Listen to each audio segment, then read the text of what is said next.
Bonjour à tous, voici Futur Mag, le rendez-vous de tous les futurs et de toutes les innovations. Avec le hashtag Futur Mag, réagissez pendant l'émission sur les réseaux sociaux et retrouvez-nous sur notre site internet arte.tv/futurmag.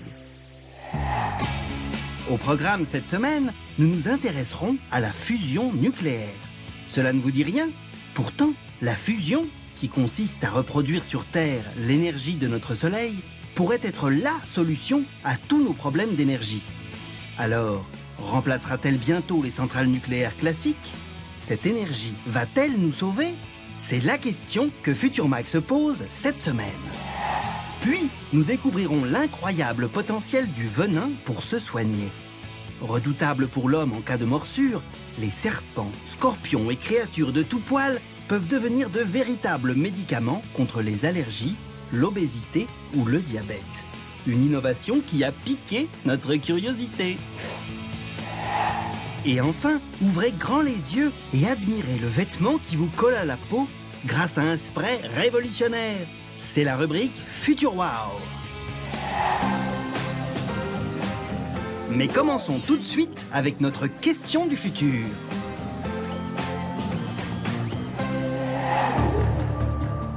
Le pétrole, le gaz, le charbon, nous utilisons massivement des énergies fossiles pour subvenir à nos besoins.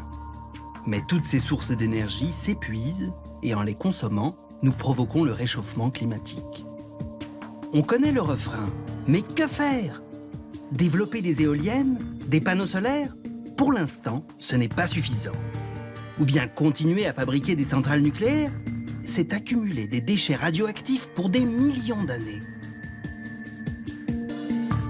Et s'il existait une solution révolutionnaire à tous nos problèmes d'énergie? Reproduire sur Terre l'énergie de notre Soleil, la fusion nucléaire. Cela ne vous dit rien? Eh bien, Futur Mag vous emmène à la découverte de cette énergie du futur.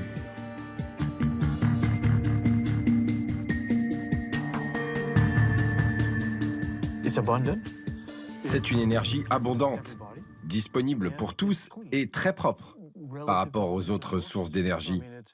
Je pense que c'est la solution idéale. Nous devons absolument la développer.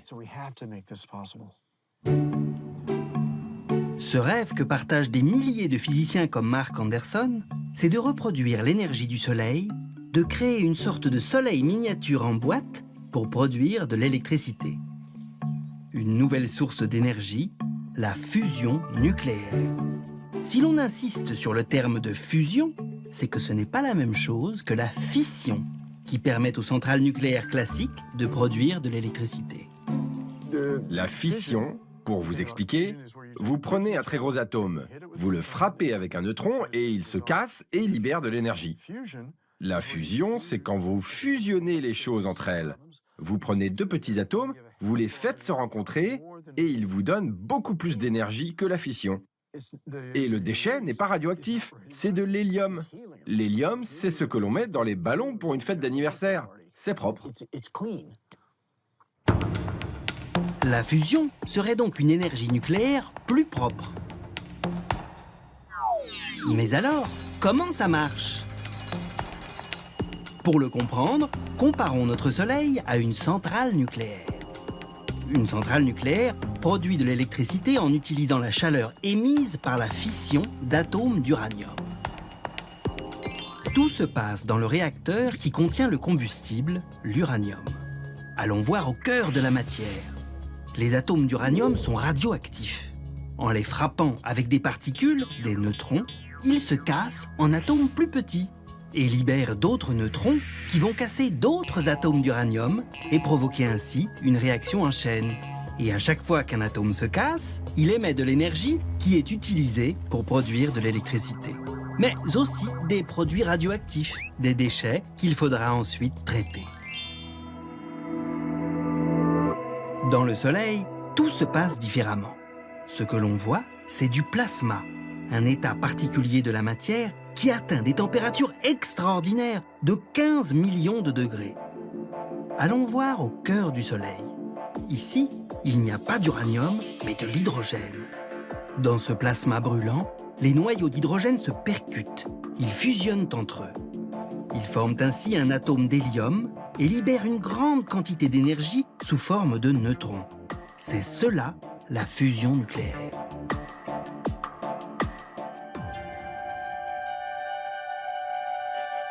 Recréer une sorte de soleil artificiel sur Terre pour produire de l'énergie, cela peut sembler complètement fou. Et pourtant, dans le sud de la France, à Cadarache, c'est ce qu'il se prépare. Sur ce chantier pharaonique est en train d'être construit un réacteur géant à fusion nucléaire. Ici, comme Mark Anderson, plus de 2000 personnes de 35 pays différents travaillent chaque jour pour maîtriser cette énergie du futur. C'est le projet international ITER.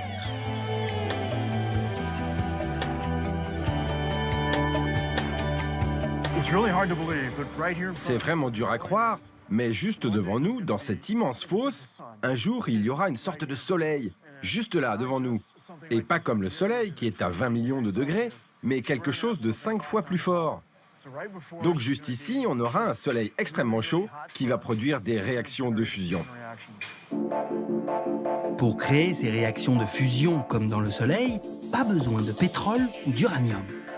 Le combustible, ce sont des atomes, des formes de l'hydrogène, le deutérium, que l'on peut extraire de l'eau de mer, et le tritium, que l'on peut fabriquer à partir du lithium, ce minerai que l'on utilise pour faire des batteries de portables.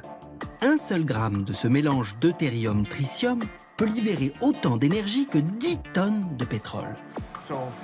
Ce que l'on va faire ici, c'est transformer quelque chose d'aussi simple que de l'eau et du lithium pour fournir l'énergie à votre maison pendant un an. Et pas juste chez vous, mais pour des milliers et des milliers d'autres maisons. Cela représente une source illimitée d'énergie pour les générations futures. Pas seulement pour vos enfants ou les enfants de vos enfants, mais vous pouvez continuer encore comme cela des milliers et des millions de fois. C'est une source d'énergie illimitée pour le futur. Grâce à la fusion, il n'y aurait plus de problème de ressources comme avec les énergies fossiles. Mais difficile d'imaginer à quoi va ressembler ce réacteur du futur au milieu de tout ce béton. Pour cela, Mark Anderson nous emmène dans une salle de réalité virtuelle et nous présente l'étrange machine qui va bientôt prendre place au milieu du chantier. Une sorte de cuve en forme de donut qui porte un nom bizarre, un tokamak. Continue d'avancer, ça c'est parfait. C'est possible de tourner autour, dans l'autre sens? Parce que là, c'est un petit peu comme la vue d'une particule dans le plasma qui tourne comme ça dans le champ vide. Un tokamak, c'est un peu comme un four hyper puissant. Grâce à de l'électricité, il va chauffer les atomes de deutérium et de tritium pour qu'ils se transforment en plasma, comme dans le Soleil. Mais attention, ce plasma doit atteindre des températures infernales de 150 millions de degrés pour que les atomes fusionnent entre eux. Le plasma va atteindre 150 millions de degrés.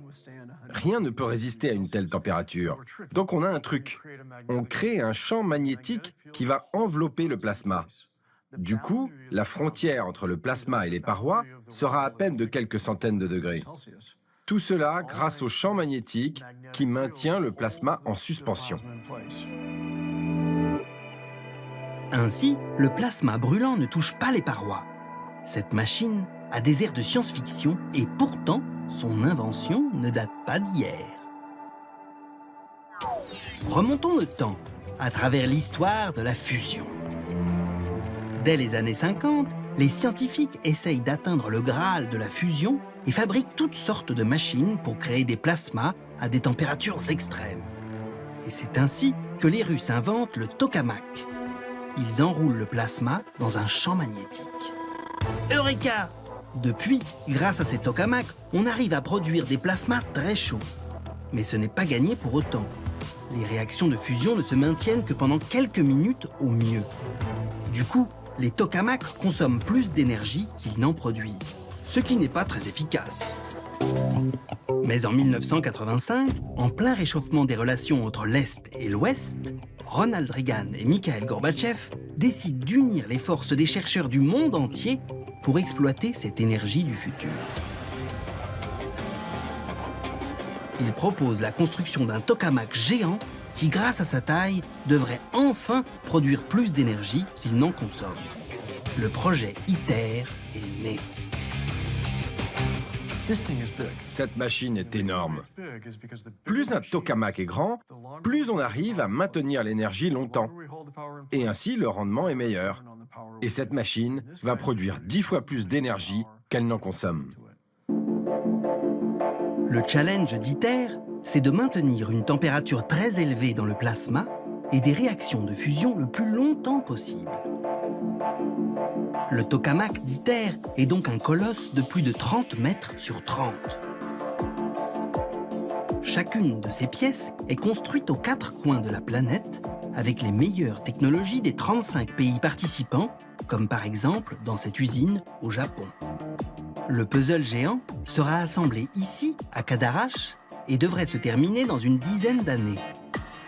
Le réacteur devrait alors commencer à faire chauffer ses premiers plasmas. Bon, évidemment, face à un nouveau type de centrale nucléaire, se pose alors la question de la sécurité. Quels sont les risques et les dangers d'un réacteur à fusion ? Nous avons tous évidemment en tête les catastrophes de Tchernobyl ou de Fukushima. Des accidents dans lesquels le nucléaire est devenu incontrôlable, contaminant l'environnement et les populations. Ne risque-t-on pas la même chose avec la fusion ? Que se passerait-il en cas d'explosion du réacteur de fusion ? Nous avons posé la question à Didier Perrault de l'Institut de radioprotection et de sûreté nucléaire. La probabilité d'avoir des accidents est identique sur un réacteur de fission ou un réacteur de fusion. Ce sont les conséquences des accidents qui sont bien moins importantes sur un réacteur de fusion. Les rejets dans l'environnement seront bien inférieurs à ce qu'on a malheureusement observé après Fukushima et Tchernobyl. Et donc, on n'aura pas besoin de confiner ou d'évacuer la population autour d'un réacteur de fusion. C'est quand même un avantage très significatif. Oui, c'est plutôt rassurant. En cas d'accident, les dégâts se limiteraient à l'installation elle-même. Pas de risque d'explosion gigantesque. Vous ne pouvez pas avoir de catastrophe. C'est tellement difficile de maintenir la réaction que si vous débranchez la machine, ça s'arrête. Si le plasma se rapproche des murs, ça s'arrête aussi. Mais quand on pense nucléaire, on pense évidemment aussi aux déchets. Nos centrales actuelles produisent des déchets radioactifs dont certains sont dangereux pendant des milliers, voire des millions d'années et qu'il faut stocker et calfeutrer. Un vrai fardeau pour les générations futures. Les réactions de fusion, elles, ne produisent que de l'hélium, qui n'est pas dangereux. Mais le tokamak devient, lui, radioactif. Il faudra donc le traiter un jour lors du démantèlement d'une centrale à fusion. Un déchet énorme, mais dont la radioactivité ne durera que quelques décennies. On a des déchets dont on a besoin de les gérer pendant un siècle, pas plus. Parce qu'on n'a pas des déchets dits de haute activité. Donc ça, c'est un avantage irrémédiable de la fusion par rapport à la fission. Bon, résumons. La fusion nucléaire permettrait de produire de l'électricité avec des ressources illimitées, sans risque de catastrophe, sans déchets ingérables ni gaz à effet de serre. Ça y est, on a trouvé la solution parfaite qui va enfin résoudre tous nos problèmes d'énergie. Mais alors, qu'est-ce que l'on attend pour l'utiliser ? Et pourquoi en parle-t-on si peu ? Qu'est-ce qui coince avec la fusion ? Le chantier d'ITER devrait être terminé dans 10 ans. Mais alors, quand est-ce que ce réacteur géant va-t-il enfin produire de l'électricité ? Ah, c'est un piège. En fait, ITER ne produira jamais d'électricité. ITER est un réacteur test. Eh oui, vous avez bien entendu. Ce projet gigantesque ne produira jamais d'électricité. Parce que ce que l'on essaye de faire ici, ce sont des réactions de fusion qui produisent 10 fois plus d'énergie qu'elles n'en consomment. Ça nous permettra de passer à la prochaine étape et d'essayer de produire 40 fois, 50 fois plus d'énergie. Et c'est là où l'on pourra commencer à produire de l'électricité. Ceci est un laboratoire de test. Ce que l'on apprend ici nous permettra un jour de commercialiser la fusion. ITER, c'est un prototype qui permettra dans quelques dizaines d'années, pour les plus optimistes, de construire enfin des centrales à fusion. Je suis sûr à 100% que je verrai un jour dans ma vie la fusion. À moins bien sûr qu'il m'arrive quelque chose comme un accident de voiture. Dans peut-être 30, 40 ou 50 ans, nous allons voir non pas cette machine, mais un autre modèle produire de l'électricité et la distribuer sur le réseau.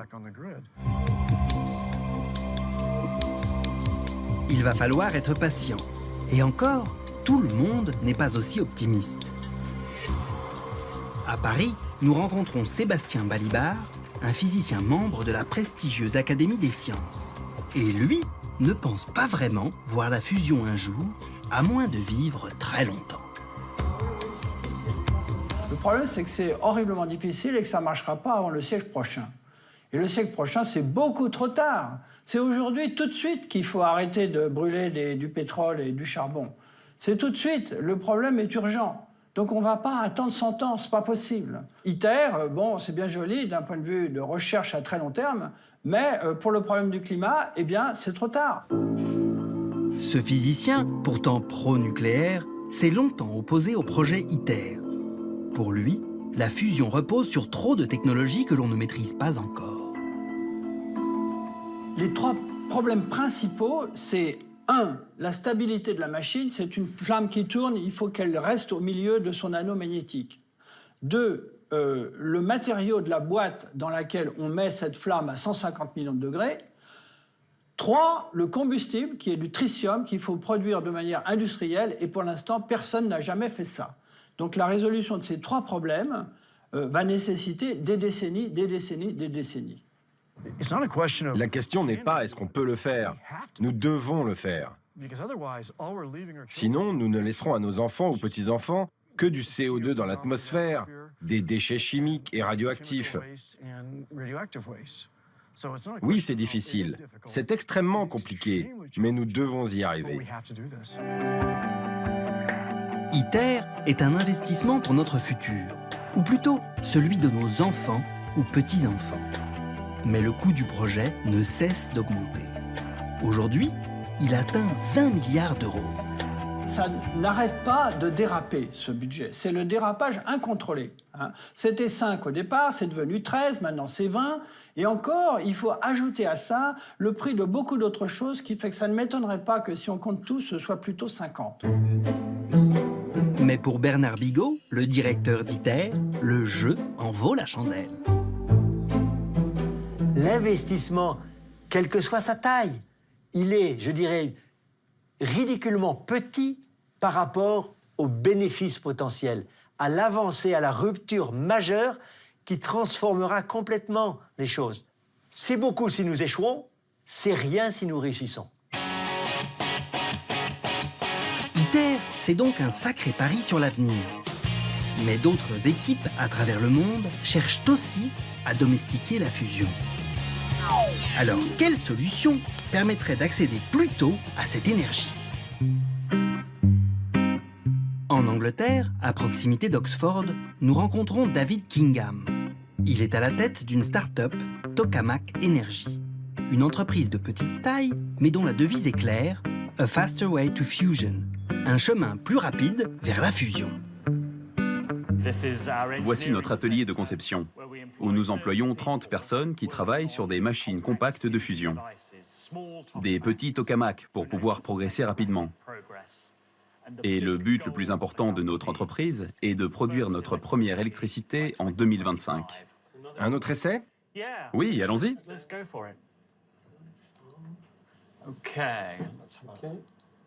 Feu. Ah, très bien. Ça met quelques secondes. Parfait. Dans cette start-up, on mise sur des réacteurs 15 fois plus petits que celui d'ITER pour faire avancer la fusion. Et cette concurrence ne pose aucun problème à Bernard Bigot. Que ces gens avancent, qu'ils investissent au maximum, c'est une contribution qui viendra effectivement renforcer la fusion. Je ne suis pas là à prétendre que ITER, in fine, ce sera le modèle qui fonctionnera. La fusion a déjà été produite des dizaines de fois. Le problème, ce n'est pas de réaliser et d'observer le phénomène de fusion, c'est de le faire de la manière continue, massive, contrôlée. C'est ça le vrai défi. Des expériences comme ITER, des laboratoires, des start-up, les idées fusent et fusionneront peut-être un jour pour enfin procurer à notre planète une énergie propre, illimitée et sans danger. Depuis des milliards d'années, notre Soleil, lui, a bien trouvé la solution.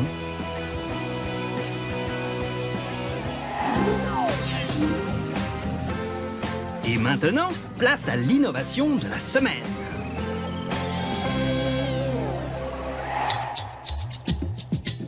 Le serpent des bambous, le scorpion noir ou la tarentule, quel est le point commun entre ces créatures effrayantes? Elles pourraient, contre toute attente, venir demain à notre secours et soigner les allergies, l'obésité ou le diabète grâce à leur venin.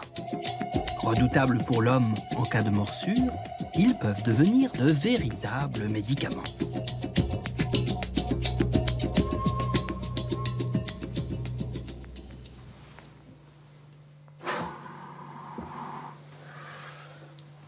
Cet animal est un lézard de la famille des hélodermes. Son venin pourrait causer de très vives douleurs et vous conduire à l'hôpital en cas de morsure. Celui qui maintient la bête s'appelle Rudy Fourmi. Ce biologiste belge porte bien son nom, puisqu'il dirige l'une des rares entreprises en Europe qui accueille près de 200 espèces venimeuses, parmi les plus dangereuses de la planète. Mais quelle mouche a donc piqué Monsieur Fourmi? Et surtout, quelle idée de venir taquiner ce gros reptile? On va lui faire mastiquer ce morceau de caoutchouc en chatouillant un petit peu comme ça la mâchoire inférieure. L'idée, c'est de vendre son précieux venin au laboratoire pour développer des médicaments à l'échelle industrielle. Voilà, on peut aller là-bas. Un proche parent de ce lézard a déjà fait ses preuves.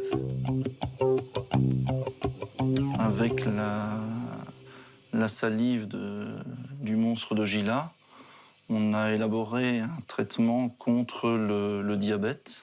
C'est l'un des rares médicaments sur le marché.